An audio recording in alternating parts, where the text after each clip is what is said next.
শুরুতেই নেপালের ভয়াবহ আকস্মিক পাহাড়ি ঢলের খবর।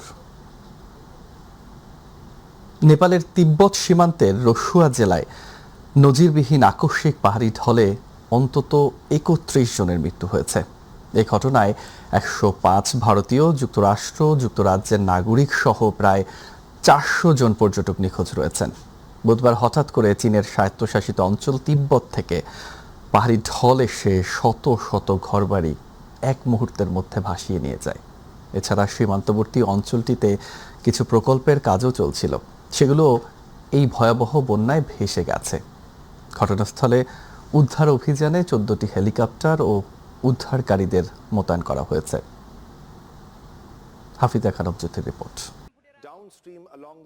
নেপাল চীন সীমান্তের ভোতে, কোশি ও ত্রিশুলি নদীর অববাহিকায় ভয়াবহ আকস্মিক বন্যা ও পাহাড়ি ঢলে মৃতের সংখ্যা বাড়ছেই। এ ঘটনায় নিখোঁজ রয়েছেন ভারতের ১০৫ জন এবং যুক্তরাষ্ট্র ও যুক্তরাজ্য সহ বিভিন্ন দেশের প্রায় ৪০০ পর্যটক। বুধবার হঠাৎ করেই চীনের স্বায়ত্তশাসিত অঞ্চল তিব্বত থেকে পাহাড়ি ঢল এসে শত শত ঘরবাড়ি এক মুহূর্তের মধ্যে ভাসিয়ে নিয়ে যায়। নেপালের সেনাবাহিনী জানিয়েছে, ঘটনাস্থলে উদ্ধার অভিযানে ১৪টি হেলিকপ্টার ও উদ্ধারকারীদের মোতায়েন করা হয়েছে।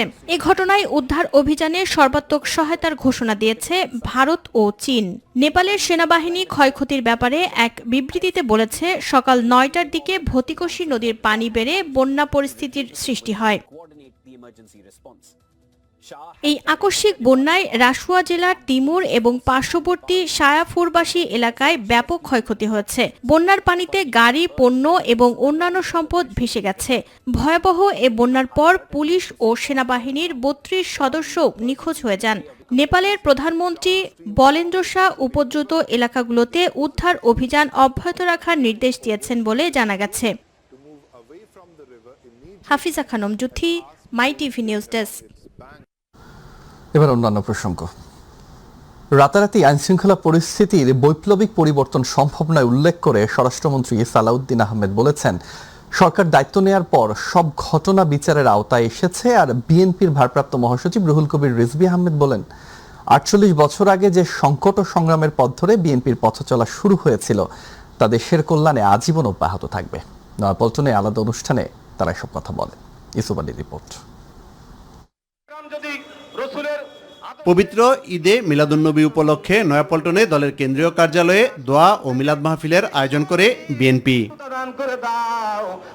দলের স্থায়ী কমিটির সদস্য ও স্বরাষ্ট্রমন্ত্রী সালাউদ্দিন আহমেদ বলেন, রংপুরে ৪ জনকে হত্যার ঘটনায় অপরাধীদের দ্রুত গ্রেফতারের মাধ্যমে প্রমাণ হয়েছে সরকার অপরাধ নির্মূলে আন্তরিক।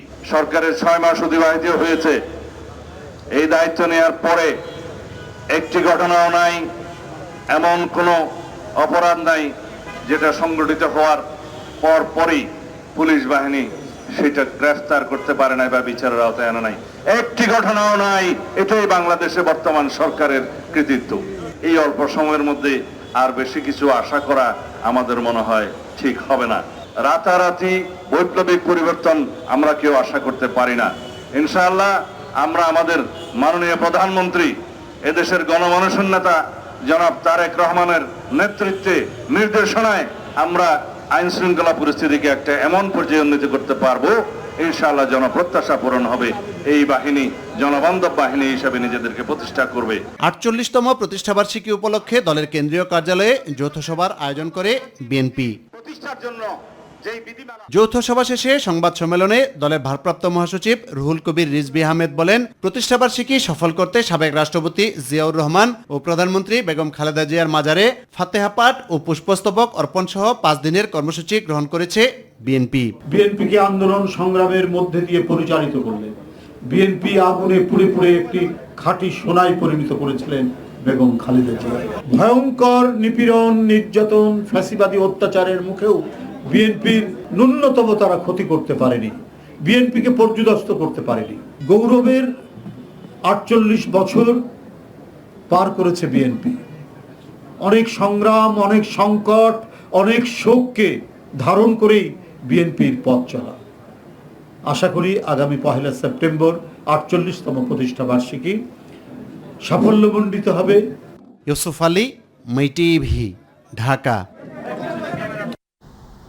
আইনমন্ত্রী মোহাম্মদ আসাদুজ্জামান বলেছেন 2024 সালের জুলাইয়ে 1400 মানুষকে পাখির মতো গুলি করে হত্যা করা হয়েছে।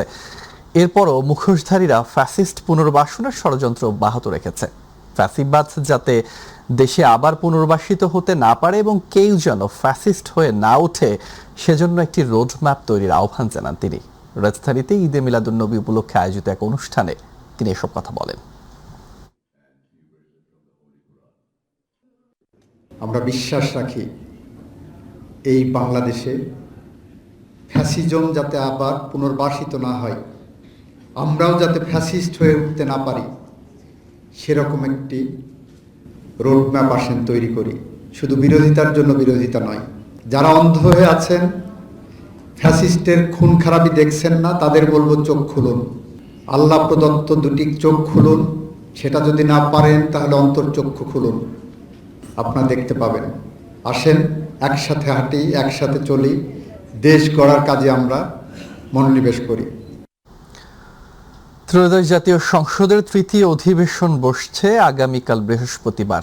স্পিকার অবসরপ্রাপ্ত মেজর হাফিজউদ্দিন আহমেদের সভাপতিত্বে বেলা ৩টায় অধিবেশন শুরু হবে। এর আগে কার্য উপদেষ্টা কমিটির বৈঠকে অধিবেশন কতদিন চলবে তা নির্ধারণ করা হবে। ত্রয়োদশ জাতীয় সংসদের দ্বিতীয় অধিবেশন শেষ হয় 15 জুলাই। এই অধিবেশনে 2026-27 অর্থ বছরের বাজেট ছাড়াও একাধিক বিল পাশ হয়। সংবিধান সংশোধনে বিশেষ কমিটি সহ 15টি কমিটি গঠিত হয়। সংসদ সচিবালয় সূত্রে জানা গেছে, সাধারণত বছরের এ সময় ডাকা অধিবেশন খুব একটা দীর্ঘ হয় না। সাংবিধানিক বাধ্যবাধকতা থাকায় মূলত এই অধিবেশন ডাকা হয়ে থাকে। তবে এবারের অধিবেশনে বেশ কয়েকটি বিল পাশ হওয়ার কথা রয়েছে। এছাড়া নবনির্বাচিত রাষ্ট্রপতি মির্জা ফখরুল ইসলাম আলমগীরকে ধন্যবাদ জানিয়ে আলোচনার কথা রয়েছে। এদিকে অধিবেশন চলাকালে জাতীয় সংসদ ভবন ও এর আশপাশের এলাকায় শান্তি শৃঙ্খলা বজায় রাখতে অস্ত্র বহন, সভা সমাবেশ নিষিদ্ধ সহ বিভিন্ন ধরনের নিষেধাজ্ঞা জারি করেছে ঢাকা মেট্রোপলিটন পুলিশ, ডিএমপি। ভুটানের রাজাকে বহনকারী একটি বিশেষ বিমান সিঙ্গাপুর থেকে ভুটান যাওয়ার পথে ভোরে ঢাকায় যাত্রা বিরতি করে। বিমানবন্দরে প্রায় 1 ঘন্টা অবস্থানকালে ভিভিআইপি লাউঞ্জে ভুটানের রাজার সঙ্গে সৌজন্য সাক্ষাৎ করেন রাষ্ট্রপতি মির্জা ফখরুল ইসলাম আলমগীর। এ সময় রাষ্ট্রপতি ভুটানের রাজা ও রাজপরিবারের সদস্যদের সুবিধাজনক সময়ের বাংলাদেশে রাষ্ট্রীয় সফরের জন্য আমন্ত্রণ জানিয়েছেন। জবাবে ভুটানের রাজা বাংলাদেশের রাষ্ট্রপতি ও প্রধানমন্ত্রীকে তাদের সুবিধাজনক সময়ে ভুটান সফরের আমন্ত্রণ জানান। ভুটানের রাজা জিগমে খেসার নামকে ওয়াংচুক রাষ্ট্রপতি হিসেবে দায়িত্ব গ্রহণের জন্য মির্জা ফখরুল ইসলামকে আন্তরিক অভিনন্দন ও শুভকামনা জানান।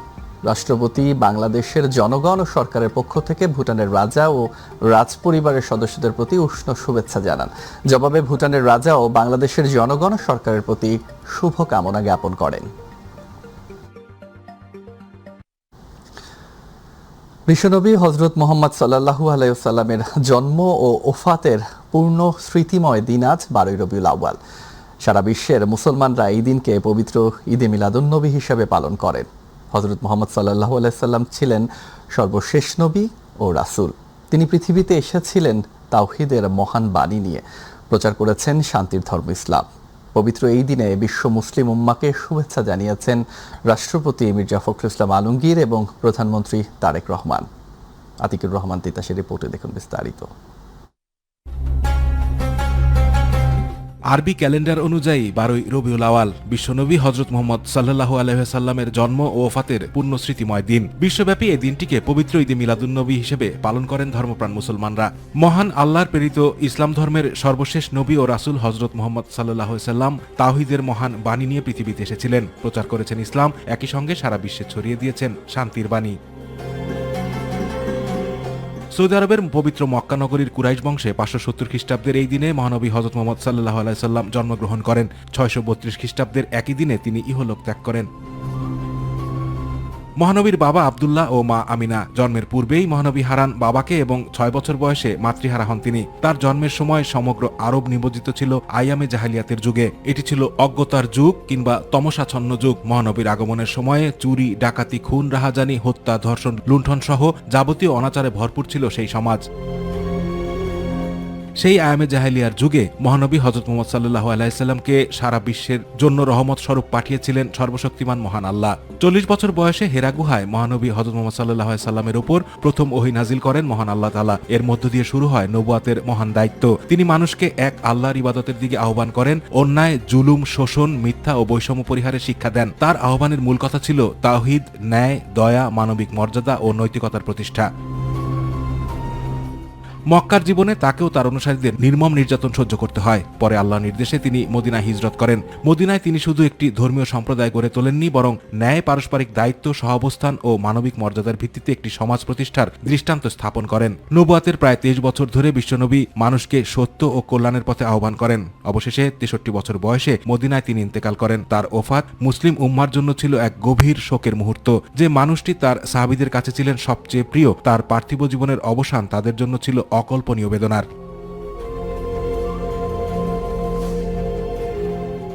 ধর্মপ্রাণ মুসলমানরা পবিত্র কোরআন তিলাওয়াত, দরুদ পাঠ, দান খয়রাত সহ নফল ইবাদতের মধ্য দিয়ে দিনটি অতিবাহিত করেন। অনেকে এই দিনে নফল রোজাও রাখেন। তবে বিশ্বনবীকে স্মরণ করার জন্য এটি একমাত্র দিন নয় বলে মনে করেন ইসলামিক স্কলাররা। বিশ্বনবীর দেখানো পথ, আদর্শ এবং শিক্ষা প্রতিদিনই অনুসরণ করতে হবে। আতিকুর রহমান তিতাস, মাই টিভি। পবিত্র ঈদে মিলাদুন্নবী উপলক্ষে সারা দেশে বর্ণাঢ্য জশ্নে জুলুস অনুষ্ঠিত হয়েছে। কলমাখচিত পতাকা, প্লাকার্ড, রঙিন ফেস্টুন ও জাতীয় পতাকায় মুখর হয়ে ওঠে বিভিন্ন সড়ক। মুসল্লিরা বলেন, বিশ্বনবীকে বিশ্বজগতের জন্য রহমত স্বরূপ পাঠিয়েছিলেন সর্বশক্তিমান মহান আল্লাহ। তার আদর্শ অনুসরণ করে শান্তি, সম্প্রীতি, সাম্য ও মানবিকতার ভিত্তিতে ন্যায়ভিত্তিক সমাজ ও রাষ্ট্র গড়ে তোলার আহ্বান জানান তারা। জুবাইর রহমানের রিপোর্ট। পবিত্র ঈদে মিলাদুন্নবী উপলক্ষে রাজধানীতে লাখো মানুষের অংশগ্রহণে বর্ণাঢ্য জশ্নে জুলুস অনুষ্ঠিত হয়েছে। কালেমাখচিত পতাকা, প্ল্যাকার্ড, রঙিন ফেস্টুন ও জাতীয় পতাকায় মুখর হয়ে ওঠে রাজধানীর বিভিন্ন সড়ক। সকালে রাজধানীর সোহরাওয়ার্দী উদ্যান থেকে আঞ্জুমানে রহমানিয়া, মইনিয়া মাইজভান্ডেরিয়ার আয়োজনে এ জশ্নে জুলুস অনুষ্ঠিত হয়। সোহরাওয়ার্দী উদ্যানের পশ্চিম গেট থেকে শুরু হওয়া বর্ণাঢ্য শোভাযাত্রাটি দোয়েল চত্বর, শিক্ষা ভবন ও সচিবালয় সড়ক প্রদক্ষিণ করে পুনরায় সোহরাওয়ার্দী উদ্যানে এসে শেষ হয়। পবিত্র ঈদে মিলাদুন্নবী উপলক্ষে সকালে চট্টগ্রামের 16 শহর জামিয়া আহমদিয়া সুন্নিয়া আলিয়া মাদ্রাসা থেকে বের হয় 56তম জশ্নে জুলুস। এতে নগর ও জেলার বিভিন্ন এলাকা থেকে আসা বিপুল সংখ্যক মানুষ অংশ নেন। সকাল 10টায় 16 শহর থেকে শুরু হওয়া জুলুসটি বিবিরহাট, মুরাদনগর, 2 নম্বর গেট, জিইসি, ওয়াসা মোড়, লালখান বাজার ও টাইগার পাস হয়ে পুনরায় মাদ্রাসা প্রাঙ্গণে গিয়ে শেষ হয়। ধর্মীয় ভাবগাম্ভীর্যের মধ্য দিয়ে ময়মনসিংহে পালিত হচ্ছে পবিত্র ঈদে মিলাদুন্নবী। সকালে দিবসটি উপলক্ষে নগরের শম্ভুগঞ্জ, লালকুঠি দরবার শরীফ থেকে বের করা হয় বর্ণাঢ্য জশ্নে জুলুস। এতে শত শত ভক্ত, অনুরাগী অংশগ্রহণ করেন। জশ্নে জুলুসটি পাটগুদাম ব্রিজ হয়ে শহরের আলীর মোড়, জুবলিঘাট, টাউন হল মোড় হয়ে পুনরায় মাজার শরীফে গিয়ে শেষ হয়। জশ্নে জুলুসের নেতৃত্ব দেন লালকুঠি দরবার শরীফের প্রধান খাজা মোহাম্মদ সুজাউদ্দৌলা। পবিত্র ঈদে মিলাদুন্নবী উপলক্ষে কিশোরগঞ্জে জশ্নে জুলুসের শোভাযাত্রা অনুষ্ঠিত হয়েছে। এ উপলক্ষে তরফিয়া দরবার শরীফের উদ্যোগে সকাল 10টায় জেলা শহরের ঐতিহাসিক শোলাকিয়া ঈদগাহ ময়দান থেকে মোটর শোভাযাত্রা শুরু হয়। শোভাযাত্রাটি বিভিন্ন সড়ক ঘুরে বোলাই পুরান বাজার এলাকায় তরফিয়া দরবার শরীফে গিয়ে শেষ হয়। ঈদে মিলাদুন্নবী উপলক্ষে নীলফামারী সৈয়দপুরে অনুষ্ঠিত হয়েছে বিশাল জশ্নে জুলুস। মহানবী হযরত মুহাম্মদ সাল্লাল্লাহু আলাইহি ওয়াসাল্লামের জন্মদিন উপলক্ষে এ জশ্নে জুলুসের আয়োজন করে আঞ্জুমানে গাউসিয়া আহলে সুন্নাত ওয়াল জামাত। জুলুসটি শহরের বিভিন্ন সড়ক প্রদক্ষিণ করে প্রায় 10 কিলোমিটার পথ অতিক্রম শেষে আবার সৈয়দপুর রেলওয়ে মাঠে এসে শেষ হয়। পবিত্র কুরআন ও হাদিসের উপর আলোকপাত, নবী সাল্লাল্লাহু আলাইহি ওয়াসাল্লামের জীবনের উপর আলোচনা, কোরআন তেলাওয়াত প্রতিযোগিতা ও দোয়া মাহফিলের মধ্য দিয়ে খুলনায় পবিত্র ঈদে মিলাদুন্নবী পালিত হয়েছে। বিশ্বনবীর উপর আলোকপাত করতে গিয়ে বক্তারা বলেন, তার সুমহান আদর্শ, ক্ষমতাশীলতা ও মানবিক গুণাবলী সমগ্র বিশ্ববাসীর জন্য চিরন্তন পথ নিদর্শন হিসেবে অনুসৃত হয়ে আসছে। নানা আয়োজনের মধ্য দিয়ে বান্দরবানে পবিত্র জশ্নে জুলুসে ঈদে মিলাদুন্নবী সাল্লাল্লাহু আলাইহি ওয়াসাল্লাম উদযাপিত হয়েছে। এ উপলক্ষে বর্ণাঢ্য র্যালি, নাতে রাসূল সাল্লাল্লাহু আলাইহি ওয়াসাল্লাম পরিবেশন ও আলোচনা সভার আয়োজন করা হয়। সকালে গাউসিয়া কমিটি বাংলাদেশ বান্দরবান জেলা শাখার উদ্যোগে পবিত্র জশ্নে জুলুসে ঈদে মিলাদুন্নবী উপলক্ষে বান্দরবান কেন্দ্রীয় ঈদগাহ মাঠ থেকে একটি বর্ণাঢ্য র্যালি বের করা হয়। র্যালিটি শহরের প্রধান প্রধান সড়ক প্রদক্ষিণ করে ট্রাফিক মোড়, মুক্ত মঞ্চে গিয়ে শেষ হয়। জুবাইর রহমান, মাই টিভি নিউজ। লালমনিরহাটে সার বিতরণ ও ব্যবস্থাপনা নিয়ে পর্যালোচনা সভা অনুষ্ঠিত হয়েছে। সভায় জাতীয় সার ব্যবস্থাপনা কমিটির সদস্য ও দুর্যোগ ব্যবস্থাপনা ও ত্রাণমন্ত্রী আসাদুল হাবিব দুলু জানিয়েছেন, দেশে সারের কোনো সংকট নেই, পর্যাপ্ত সার মজুদ রয়েছে বলেও জানান তিনি। জেলা প্রশাসক মোহাম্মদ রাশেদুল হক প্রধানের সভাপতিত্বে জেলা পরিষদ অডিটোরিয়ামে জেলা প্রশাসনের উদ্যোগে এ সভা অনুষ্ঠিত হয়। এতে কৃষি বিভাগের কর্মকর্তা ও সার ডিলাররা উপস্থিত ছিলেন। মন্ত্রী বলেন, দেশে কোনো সারের সংকট নেই, পর্যাপ্ত সার মজুদ রয়েছে, চাহিদার তুলনায় সারের পরিমাণও বেশি। ডিলাররা ভুল বুঝে সার উত্তোলন না করায় মাঠ পর্যায়ে কিছুটা সংকট দেখা দিয়েছে। ডিলারদের বাদ দিয়ে খুচরা ব্যবসায়ীদের মাধ্যমে সার বিক্রির কোনো সিদ্ধান্ত সরকার নেয়নি। এটি ভুল বোঝাবুঝি ও অপপ্রচার।